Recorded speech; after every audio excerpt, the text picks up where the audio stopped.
Okay na tayo mga anak. Ano ulam, ma? Ulam? Teka. Ito ulam natin, gulay. Anong problema nyo sa gulay? Maganda gulay sa katawan. Masustansya. Protektahan nito yung mga kalusugan ninyo. Hindi kayo magkakasakit pag gulay ang kakainin ninyo. Anong problema nyo sa gulay? Ma, labas din tayo minsan. Kain tayo dun. Oo nga, ma. Magandang ideya dyan. Sige, labas tayo. Yay!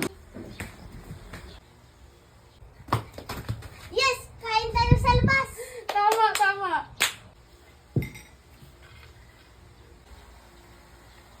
Yes! Oh, kain na kayo dyan sa labas. Gusto nyo pala kumain dyan sa labas, ah.